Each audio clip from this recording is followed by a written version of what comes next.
What is up, though, Lions fans? It's your boy Chef. We are back, and you already know what time it is. It is time for the Yak Pot episode number 97, and we are moving right along.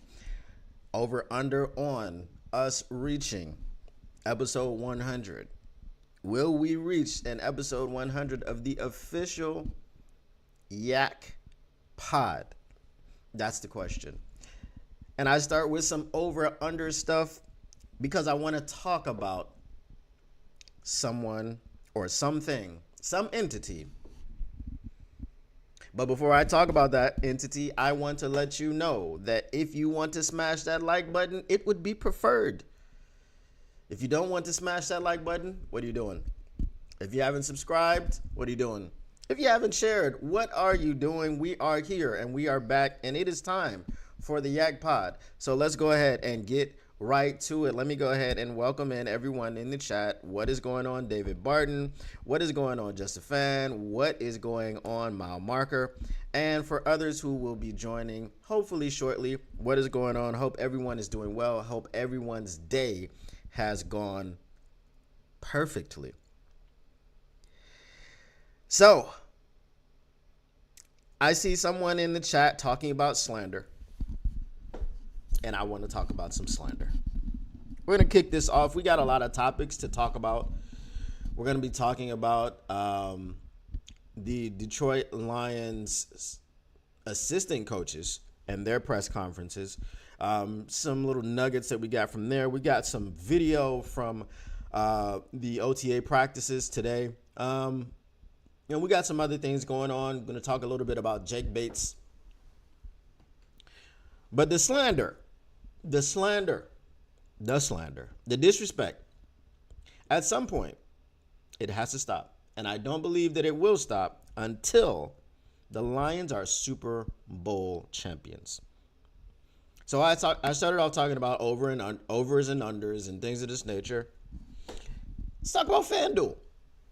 Now, I wasn't able to get the list, but I've seen the list. I just wasn't able to procure it myself. This list was done by Fan Duel, and they did an all NFC North offense.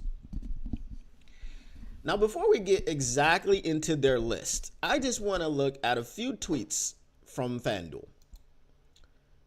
May 30th, true or false, the Lions will win the NFC North this year. May 27th, Lions-Packers expected to battle for the division crown. May 24th. Who's that? GPS on the mic looks at what should be a competitive division, and it is a picture of the Lions and the Packers. It's pretty much from the same picture that was on the 27th of May.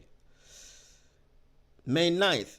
True or false? The Green Bay Packers are the best team in the NFC North. April 25th. True or false? Jordan Love is the best QB in the NFC North. Okay. So those things were going on, and that's pretty much what we've got with those situations as far as their most recent tweets containing words like NFC North, Detroit Lions, things of that nature. Now, they released a list today, and it was all NFC North offense. Not a single Detroit Lions player was on this offense. Now, they didn't do like the whole offense. I think they only did quarterback, running back, and 2 wide receivers. The quarterback that they put at the top of this list for the all NFC North offense was none other than Jordan Love. We're talking about Jordan Love, the same one, who was absolute trash the first 9 games of the season. And he was good, decent to very good in the last 8 games of the season. But again, for whatever reason, the first 9 games of the season for Jordan Love do not matter. I'm not sure who made this and who said that this was okay, but it just seems to be this consensus around, I don't want to say around the league, just this consensus around the people that cover the league, that Jordan Love and his struggles in the first 9 games of the season just do not matter. We're only supposed to look at the sample size of the last 8 games of the season. Looking at this sample size and making it smaller so that we can say that this guy is the best quarterback in the NFC North is ridiculous to me. You don't take things out of a sample size. We're always talking about the size of the sample. Always. And then for you to say, all right, we've got a whole season. We got a full season of Jordan Love. Instead of just looking at it objectively and going, we're not sure yet. Everyone just goes, let's cancel that first 9 games. It's fine. It's fine. We've never done this for any other player, but we're going to do this for Jordan Love because we need the Packers. Just like we need the Steelers. But the thing about the Steelers is all of the Steelers coaches have proven it. The Steelers went from Chuck Noll in the 70s to, why did I just forget this man's name? Coach Cowher, to Mike Tomlin. Mike Tomlin just re-signed with the Pittsburgh Steelers, a 3-year extension. Mike Tomlin has never had a losing season, ever. He's been there for what, 15, 16 years? He's never had a losing season. The Steelers have 6 Super Bowls as an organization. So the New England Patriots. The Steelers are doing something right. But the Green Bay Packers, they had Brett Favre, who they did not draft. They got in a trade from Atlanta Falcons, and I bet you that the Atlanta Falcons and their fans kick themselves daily for allowing Brett Favre to get out of the building. Scumbag, absolute scumbag of a human being, but very good football player. Very good quarterback. Hall of Famer. Through and through. Then they drafted Aaron Rodgers. He sat behind Brett Favre for 3 years. And he turned into a Hall of Fame quarterback himself. Probably first ballot.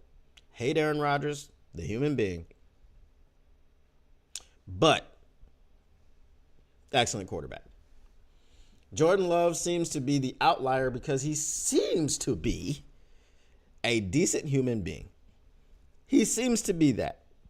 I don't anticipate any Favre-esque situations from Jordan Love. I don't anticipate any Rodgers-esque situations from Jordan Love. However, everybody needs the Packers to just hit on quarterbacks. We need them to be 3 for 3 in the last 30 years. Why we need that, I don't know. Money. Just the same reason that I said that the Dallas Cowboys are on these top 10 lists because of money. Not because they are able to win the Super Bowl. Not because they are able to go to the Super Bowl. Not because they are able to overcome Jerry Jones and his meddling. But because they are the, I believe, number 1 franchise in all of sports. If they're not the number 1, I think they're top 5 in the entire world on the Forbes list. Right? And I should probably check this so that I can say it with all accuracy. But that's why they are there, because the money is the money. And the Dallas Cowboys are very good for the NFL. They are quite literally, the cash cow in the NFL. And that is why they are the people that are always in the lists where they have no business being. It is a similar situation with the Green Bay Packers. They are a profitable franchise. The actual trophy of the Super Bowl is named after the great Vince Lombardi, who was a great Packers coach. So for them to just be irrelevant and not be good and all these things for any stretch of time is probably bad for the league. I understand it. I get it. But Jordan Love being the top NFC North quarterback after half of a season is just ridiculous. It's ridiculous. If you go back further, if you go back to July, I think it was 13th, 2023, Fan Duel did an NFC North quarterback ranking. Guess who was number 4? Does anybody want to guess who was number 4 out of 4 quarterbacks in the NFC North?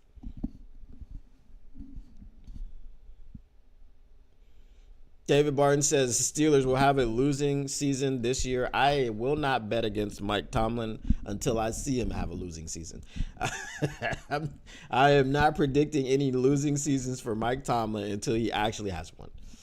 But I understand. Yes, Justin Fan, it was Jordan Love. July 13th, 2023, Jordan Love was the worst quarterback in the NFC North. He was behind Justin Fields. So after half of a season, he has catapulted himself. Well, he hasn't catapulted himself. The media has catapulted him to the number 1 quarterback in the NFC North. Guess who was number 1 last season? July 13th, 2023, according to Fan Duel. Does anybody know? Let me sip my coffee here.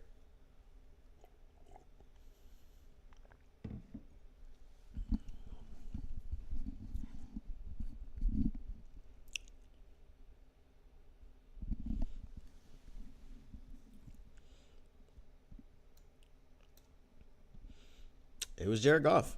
You are correct again. Just a fan. Jared Goff was the number 1 quarterback in the NFC North per FanDuel on July 13th, 2023. A little bit less than a year ago, right? We're going to say 11 months ago. Jared Goff was the number 1 quarterback in the NFC North, and Jordan Love was the 4th. Now, what has happened in that 11 months? What has transpired?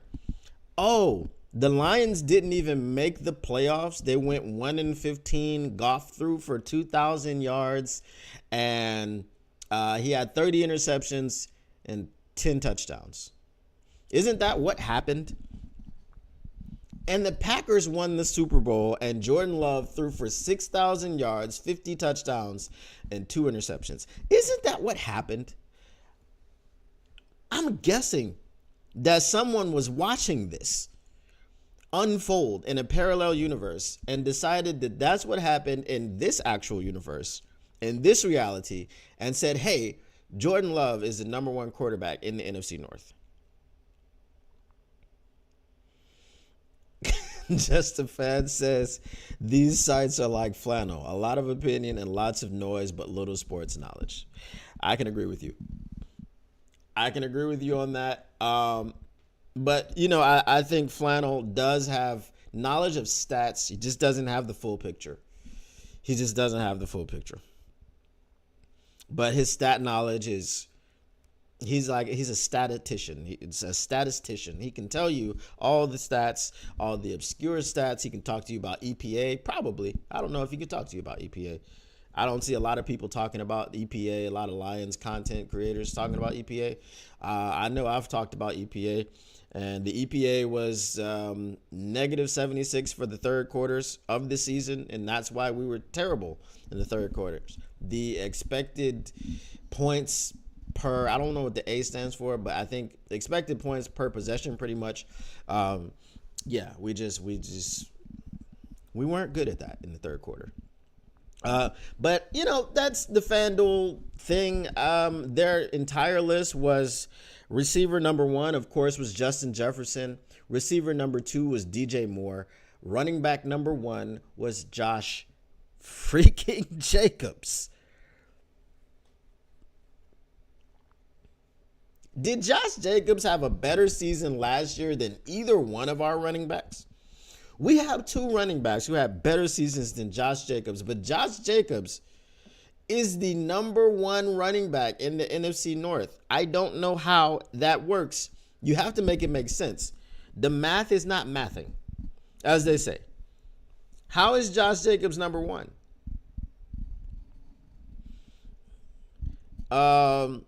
Justin Fan says, stats I can read anywhere. Sports insight is what I value. Why does this player do this or that? Why is this team so good or so bad? You are correct.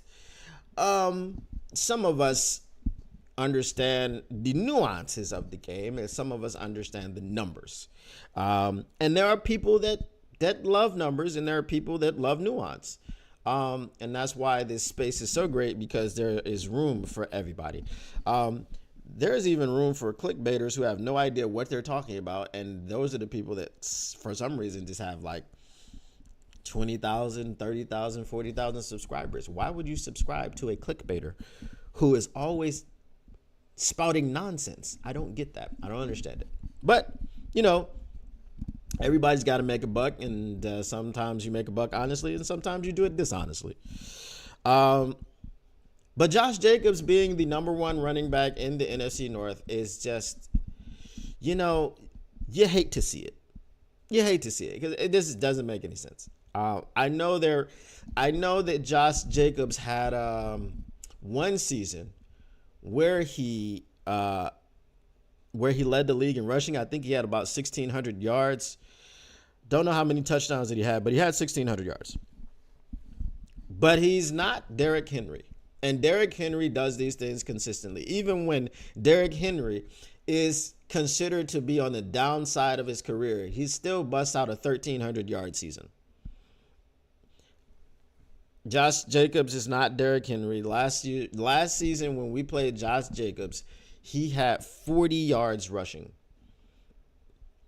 He had 40 yards rushing in the Monday night game against the Detroit Lions. Now, why is that important? Monday Night Football.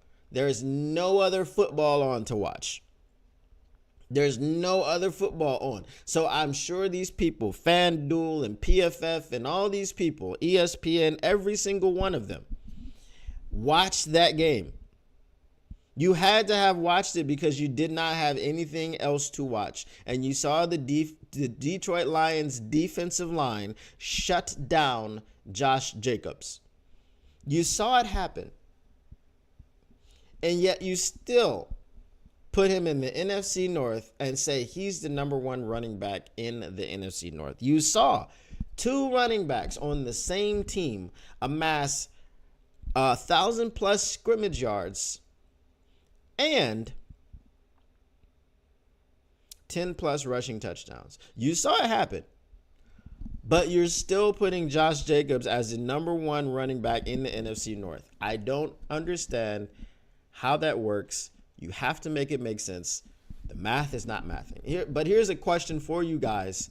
Actually, I posed this somewhere else. I was on Facebook in a group, and no one really was able to answer it. So if you guys can answer this question. Jahmyr Gibbs and David Montgomery are actually the fourth duo in Lions history to rush for or to gain 1,000+ scrimmage yards. Now, they're the first duo in NFL history to gain 1,000+ scrimmage yards together or each and have 10+ rushing touchdowns. Right? So people have done that before, but they did not have the rushing touchdown production. So while these are the fourth duo in Lions history, does anybody remember the other three? Does anybody remember the other three? And that is a trivia question that I want you guys to take some time to try to answer by the end of this stream, and let me know what you come up with. All right. So we're going to move on from Fan Duel and their disrespect, because it just doesn't make a lot of sense, and I've spent a lot of time on it already. Let's move into the next topic, and that next topic is going to be Jake Bates. Jake Bates has had his season come to an end. Sanders and Sanders. No, that's not a duo. That's the same guy. He has had his season come to an end. There was a playoff game in which it was kind of like the Lions playoff game where they were ahead and they lost the lead and they allowed the team to come back and beat them. So Jake Bates is at home. Where is his home exactly? I mean, he had to have somewhere to stay in Michigan, right? I would think that he had somewhere to stay in Michigan because he played for the Michigan Panthers, even if he was just renting, right? Even if he was just renting a studio apartment, he now has the opportunity to kind of move on up like the Jeffersons because the Detroit Lions have asked him. They have officially requested for Jake Bates to come on in and pay them a visit. Now, the crazy thing about Jake Bates is that in his season, he was 17 for 22, and he kicked a poop ton of field goals that were 50 plus. And I believe he missed four of his misses were from 50 plus, and one of his misses was from under 50. He was 17 of 22. We saw him hit 64-yard game winners. We saw him hit 60s and 50s. We saw him hit a 70-yarder in practice. There are people out there who, because he has missed kicks, that they are saying that we should move on and we should not be interested in this guy anymore because he has missed some kicks. While we have people like Michael Badgley on our roster and an unproven, don't even know the guy's name because he's a kicker. James, does anybody know his name? James something. He's a kicker from Michigan. Anyway, he's a kicker. We don't really have to know kickers' names. But, kickers aren't real football players, apparently. Mile Marker says Sanders and someone. I'm thinking too. Well, you got to know the other someone. It's a duo. I would say that it wouldn't be Sanders and someone because Sanders is the only running back in the history of football to average 1,500 plus yards in 10 straight seasons. So I wouldn't say it's Sanders and someone else because if he's averaging 1,500 plus yards, who's getting 1,000? You know what I mean?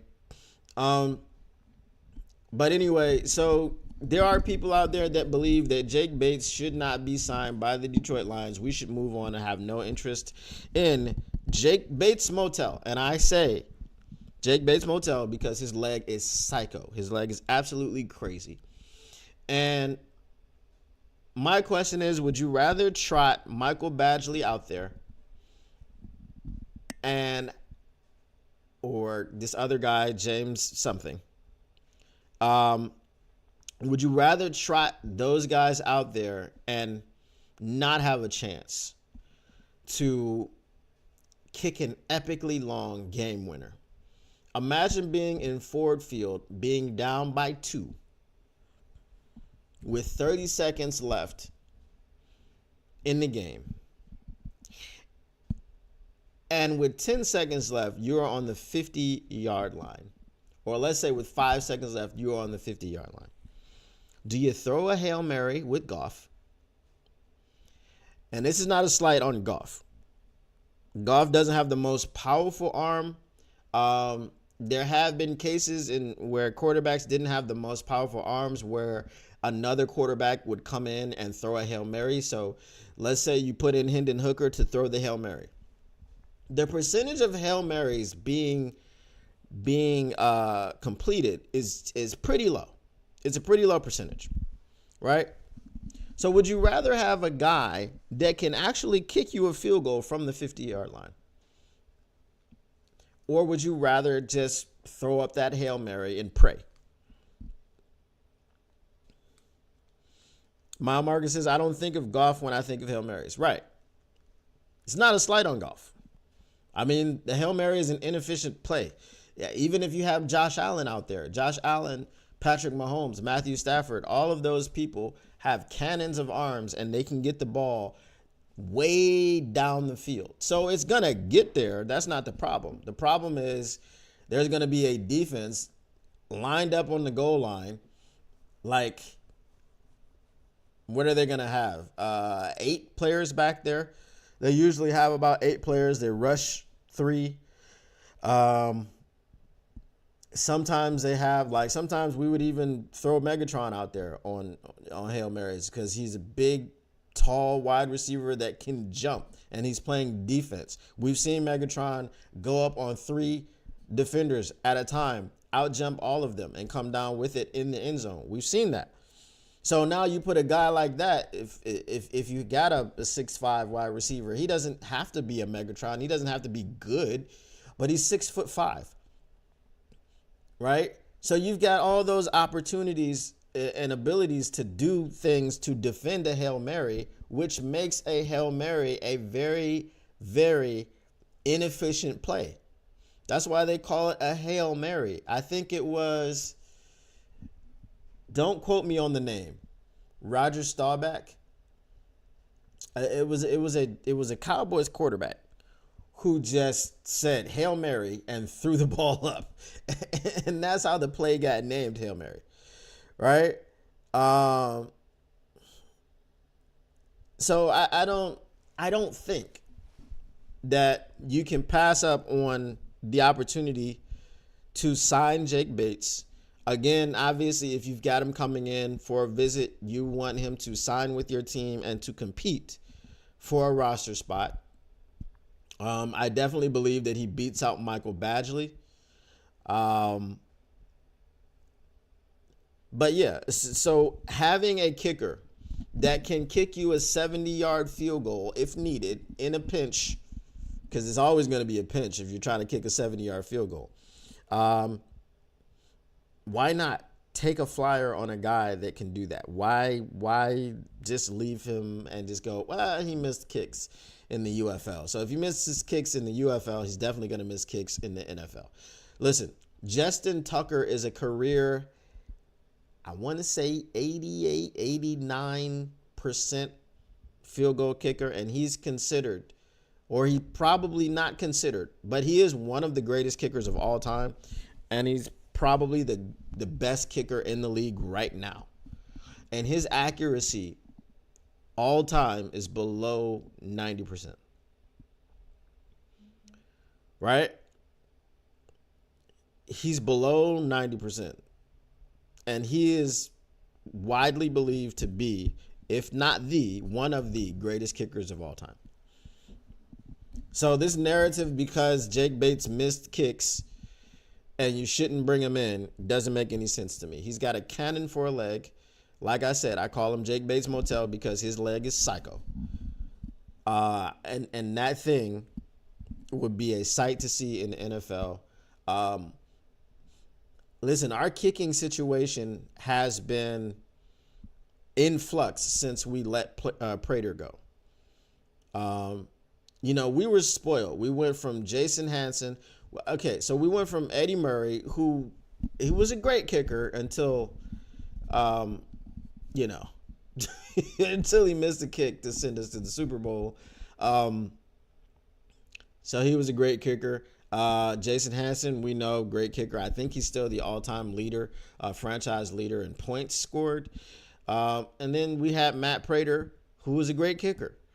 So we were spoiled, and then so we were like the Packers, but with kickers, not with quarterbacks, right?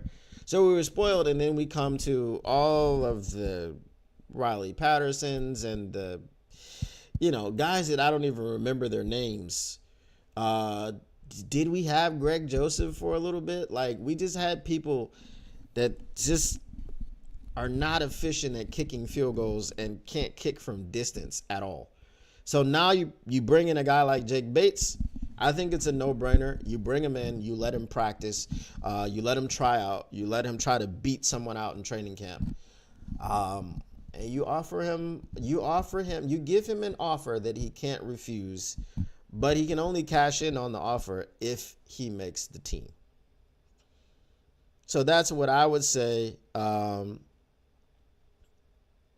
David Barton says chop liver. Justin Fan says he was automatic. That made me cry. I was one. So I had to watch it on. The replays because I did not know what was going on. But still, yes. So hey, man, I think it's a no-brainer. You bring in Jake Bates, and then you let him try. You let him compete. I mean, this team is all about competition. Why would you just let someone go? Hey, we're just gonna pass on that guy. Doesn't make sense to me. All right. So moving on to the next topic, we did have a lot of sound bites coming out of the press conferences with the Detroit Lions assistant coaches. They talked to new defensive line coach Terrell Williams. They talked to Jim O'Neill, who is the assistant to Deshae Thompson, and he is coaching the safeties. They talked to Deshae Thompson, who is the DB's coach, and they talked to Coach Shep, obviously Kelvin Shepard. So it was a long press conference. So I just have a few tidbits about what they said. So Terrell Williams talked about his coaching style, and basically Terrell Williams as a coach sounds like Terrion Arnold. He was like, I can coach in any scheme. I'm adaptable. I can coach in any scheme. I can coach under any conditions. I can coach anybody. So he had high praise for the overall construction of the defensive line. Everyone's hard workers. Everyone's putting in the effort. Everyone is coachable. So he loves coaching these guys. He said that Broderick Martin is coming along. He's had a good spring. But you can't 100% judge a nose tackle without putting the pads on. So once we put the pads on, we will see what Broderick Martin can do. He said he's got long arms, big hands. He's just got to learn how to use those violently. And that is obviously what he is coaching him to do. So we will see how his progress goes. He said Aiden Hutchinson has had a massive spring. He's done so much to improve himself. He said that even he looks at everyone as a developmental player. Like, even if you are a great player, there are still things that you can get better at, and there's still things that you can be developed in. So having a coach with that mindset, not allowing anyone to rest on their laurels, not allowing anyone to say, well, I'm great, so I don't have to do such and such. No, that's not what he wants. That's not what he's expecting out of his players. And he said that his players know what is expected of them. So a guy that comes in and commands that type of respect and commands that type of effort cannot do anything but help this defensive line. He said that Marcus Davenport, basically he is who you think he is as far as the physical specimen, the beast that he is. He said we got two big, long defensive ends with him and Hutch. So obviously he's expecting big things out of Marcus Davenport. The only thing that I ever say about Marcus Davenport, because he is a very specimenal creature, right? Huge person. Lots of ability. We've seen it. We saw him get 9 sacks in 11 games. Outstanding. Outstanding ability, outstanding physical tools. The only thing that that gives me pause is his injury history. Like I said, he had 5 offseason surgeries last offseason. And they were hand and shoulder surgeries. And obviously that seems like a little thing, but hands and shoulders are things that linemen use quite often, every play. So that's a little bit concerning. But if he is able to return to prominence and return to health, he's going to be a massive steal for us. Jim O'Neill talked about his relationship with AG. He wanted to hire AG 5 years ago, I think, with the Cleveland Browns as the defensive coordinator. And he talked about how much AG has grown, and to come back and now work for him. Right? He wanted to hire AG 5 years ago, and now he works for AG. He's excited to work for him. He said that basically AG is a savant. He knows every level of the defense, even though he played corner. So he knows how to scheme it up. He knows all these things. And like people have said before, AG did not have all of the products to work with. There was not a great amount of talent on the Lions defense. This is the year where he's got a great amount of talent, and that is something that he did not have. So shout out Woodward Heavyweights. They were talking about how AG was trying to make a salad with spoiled vegetables. So now no more spoiled vegetables. Now you've got the fresh vegetables that you get from the greengrocer or whatever. So he's got the ability now to move players around and to fit his scheme and to do all of the multiple things that he likes to do. So that was the thing that he was talking about. He also talked about Iffy and how Iffy got a lot of valuable reps in because Brian Branch and Kirby Joseph have been out due to recovering from surgeries that they had this offseason. So expect a big year from Iffy. Like I said before, I'm just excited to see what they can do and how they can move people around and the creativeness that they can scheme up and get people on the field, because they've just got an embarrassment of riches right now. Betts the Beast, I do not know. Terrell Williams didn't say too much about Betts. So again, that's just going to be one of those things that we have to see. He's had a good spring, I know, from all of the reports, and that's just going to be one of the things that we have to see when they put the pads on. Deshae Townsend talked a little bit. His was the shortest. Obviously, he touched on, some of the rookies and some of the guys that he has back there and the dogs that he has. Amik Robertson, dog mentality. Carlton Davis, dog mentality to all these guys. So that's pretty much what he was saying. Coach Shep. Coach Shep is always the most informative, the most enjoyable of the Lions assistant coaches whenever they put a mic in front of him. If you don't listen to Coach Shep often, you need to start listening to Coach Shep. I think if AG leaves, which Jim O'Neill said, he is definitely a head coach in this league.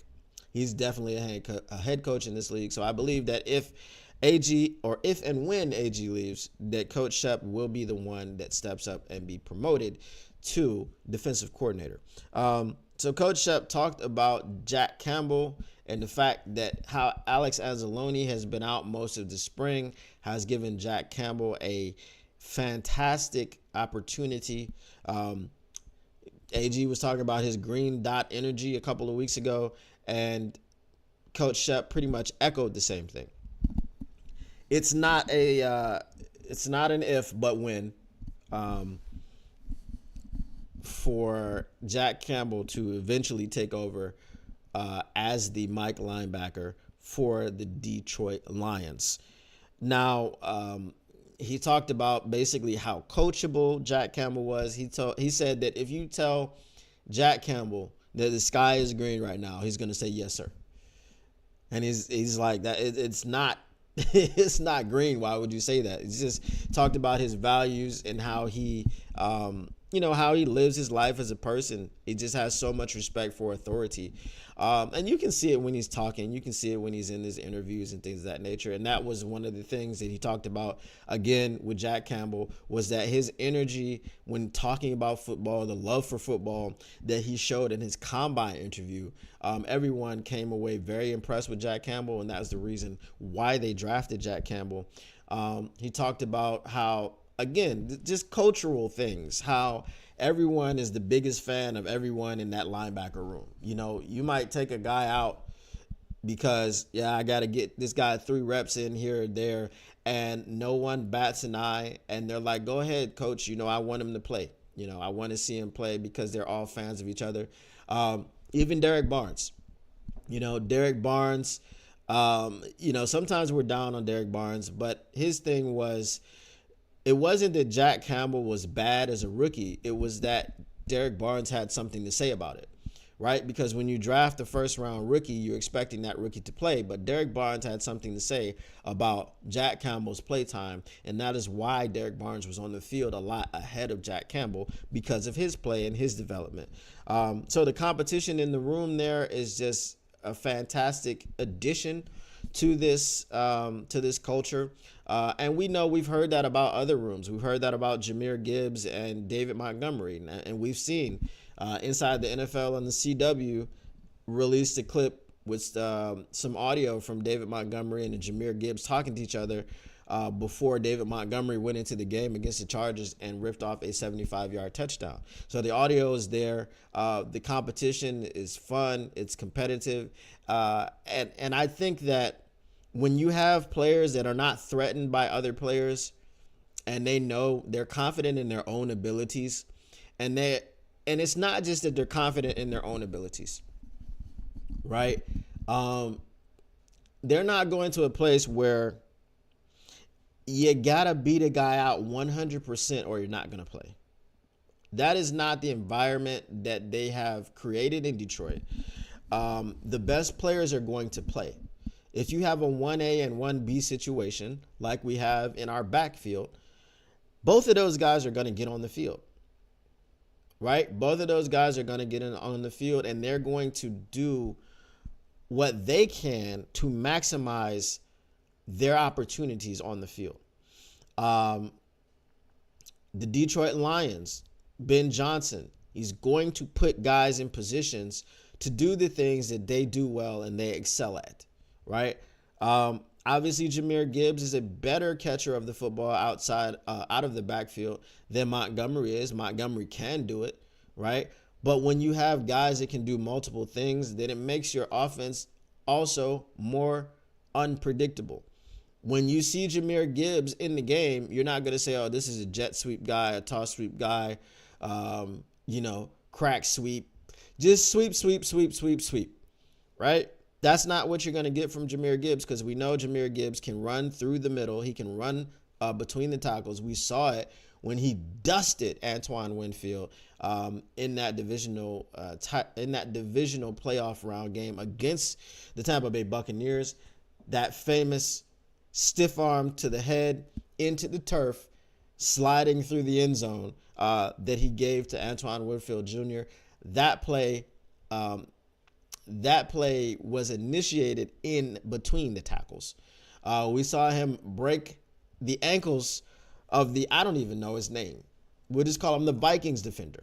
He broke his ankles and sent him flying, both feet the wrong way.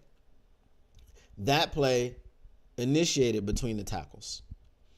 So we know that when Jahmyr Gibbs is in the game, we know that when David Montgomery is in the game, the look is going to be the same, and they can do some of the same things.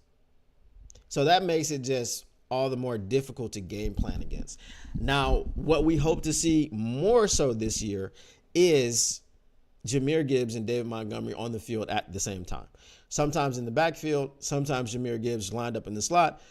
And the development of Jahmyr Gibbs, which we talked about earlier in the offseason, is hopefully going to allow for that to happen. So that was pretty much what the coaches had to say.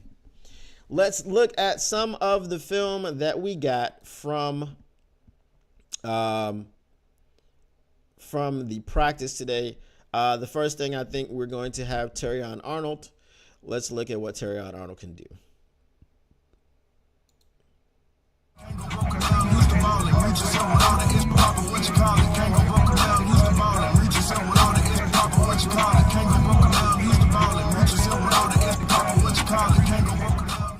So we see Terrion Arnold flipping the hips, looking very fluid, looking very comfortable, catches the ball at the end.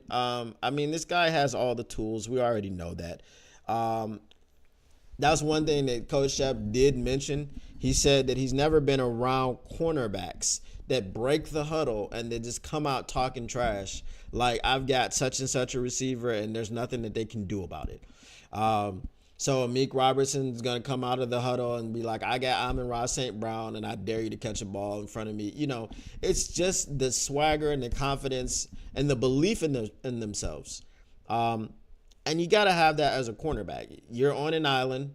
A lot of these guys, every one of these guys is going to be on an island for a lot of the season because AG likes to play man coverage, because he likes to play a suffocating style of defense. And you can't suffocate someone by giving them 5 to 7 yard cushions every single play, right? So they're not going to play a huge amount of zone. Obviously, they'll play it when it dictates it, but they are looking to play straight up man coverage, press man all day, every day.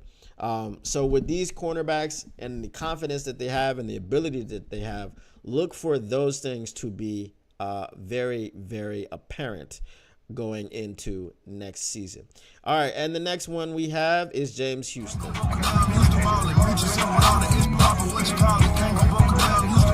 right.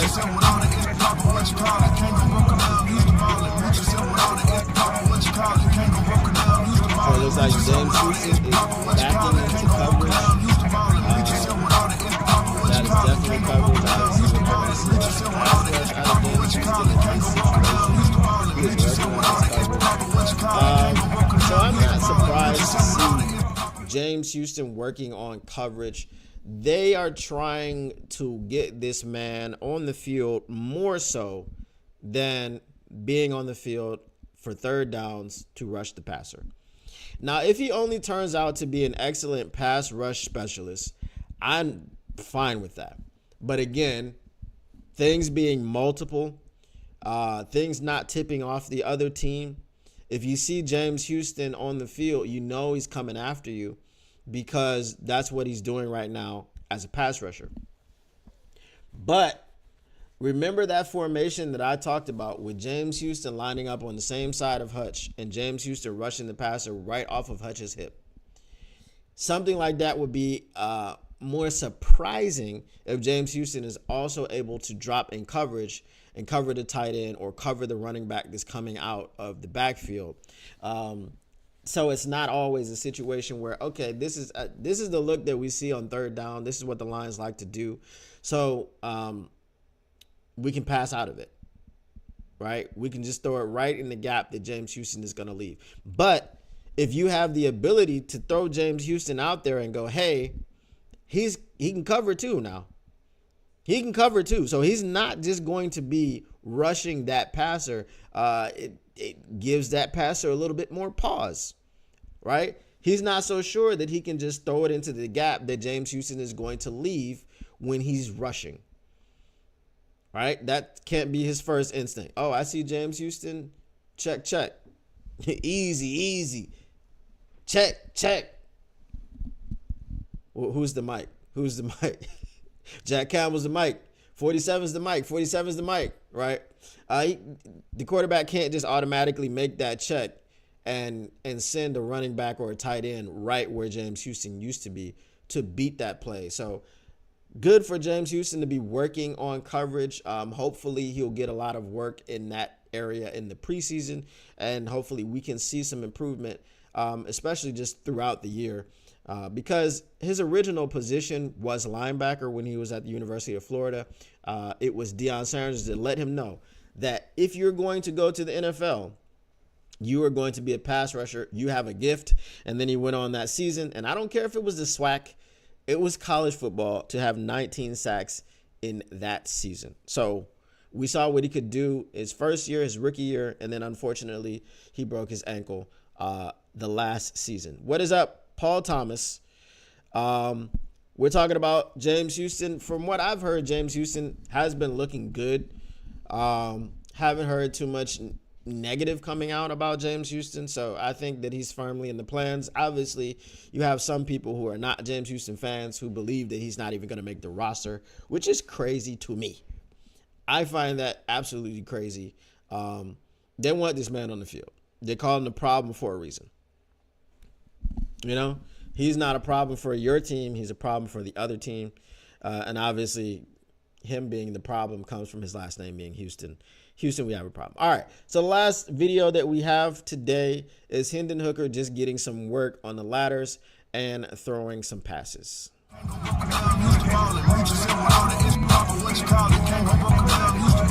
Hooker working his footwork. footwork, and this is good to see.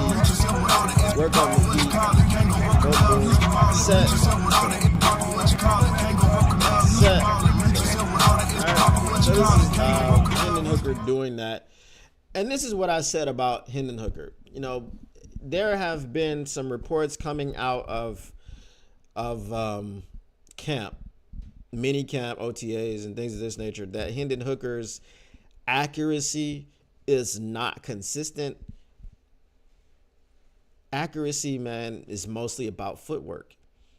Just having the same feet in every situation. If you can have the same feet and they can be pointing in the same direction, that your throwing motion is going to lead to accuracy. And that's it. So that's what he's working on right now. You know, you can get lazy with your footwork and you're not putting your feet in the right situation. And that helps you to be off.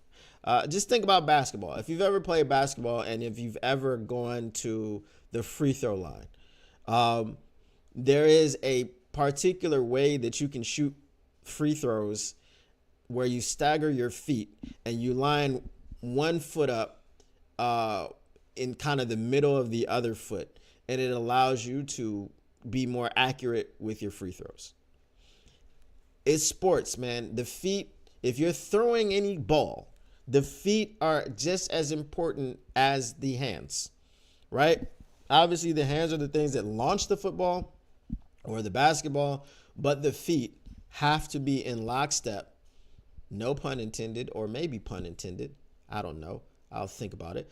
But the feet have to be in lockstep with the hands, with the arms, shoulders, all of that stuff. So your stance and your mechanics are very, very important. So that is what Hendon Hooker is working on. And with him being able to work on that and then translate that into game time action in the preseason, I think Hendon Hooker will be fine. The talent is undeniable. The work ethic is there. We don't have a problem with people not having good work ethic. Brad Campbell doesn't draft guys that have bad or poor work ethic. Brad Campbell doesn't sign guys that have bad or poor work ethic. We've seen the people that he stayed away from. We've seen character issues with Xavier Howard. And if you don't know what happened with Xavier Howard, you might just want to Google it because it's pretty disgusting. It's pretty disgusting. Long story short, it's about a relationship with a woman, and then he got hold to the woman's son's phone number because apparently the woman used to sometimes text him from the son's number while they were in a relationship, and he sent some pictures to the son, who was a minor, and the pictures were not of Xavier, they were of his mother. So, yeah. So he wanted revenge, and this is what he did. Very, very disgusting. Very disgusting behavior. Just a Fan says the legs feed the wolf. Paul Thomas says footwork is everything. Yeah. Just a Fan says Lions defense is great and AG will leave.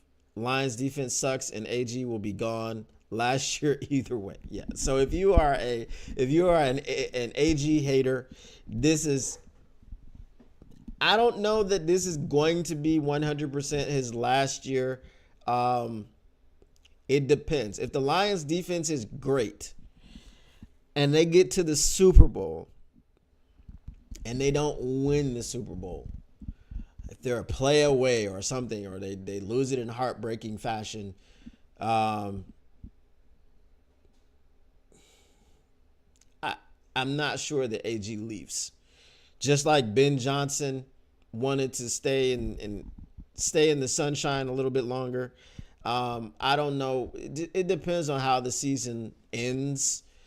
And then AG would just basically have to match up what he wants for his career and what opportunities that he thinks he'll have going forward. If he's already getting head coaching interviews and he's dealing with an underperforming defense. Imagine what kind of interviews he will be getting requested for if he's got now an overperforming defense, a top 10, top 5 type of defense. And then it will just boil down to how he believes that can he continue to parlay, or does he want to get out after 1 year and just parlay that success while striking while the iron is hot. It depends on AG, but I can't 100% say that this is going to be his last year.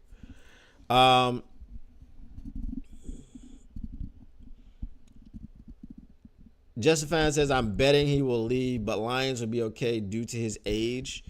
I mean, I think the Lions will be okay because they have Shep there, and I think Shep is definitely a competent replacement. I think Shep, if he's not ready now, he'll be ready very, very soon to be a defensive coordinator in this league. So I have no doubt in my mind that Shep will be on the way. You know what I mean? So I wouldn't be too fazed by AG leaving.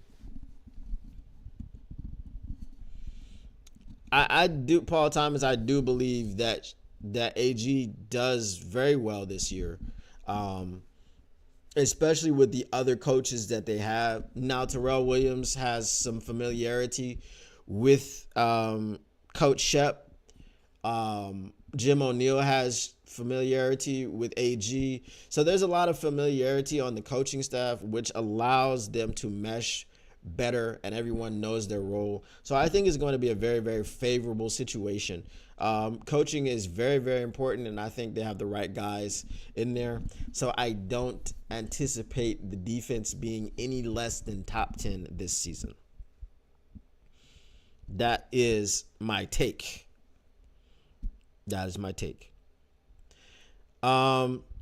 Anything else, guys? Did anybody get that trivia question?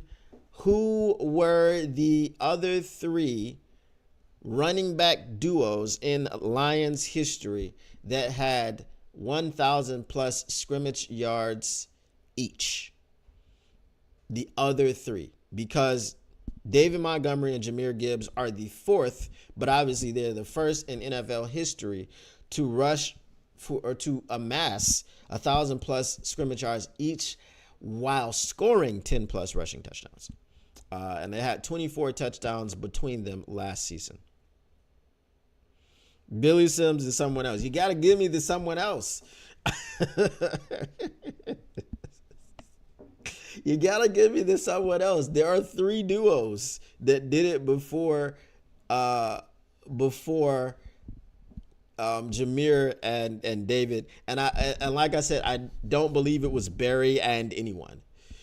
Yeah, me too. Tommy Vardell and who? That is the thing. Tommy Vardell and who?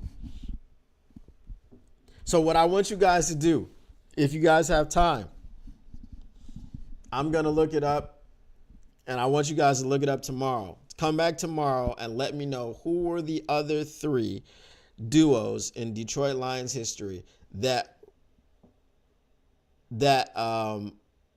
rushed for 1,000 yards or got 1,000 scrimmage yards. You said O'Hara lists him with Sanders. Yeah, but did he get 1,000 yards? Because that would be crazy if he got 1,000 yards with Sanders. Because Sanders, like I said, 1,500 plus yards, 10 straight seasons. So every season of his career, he rushed for 1,500 plus yards.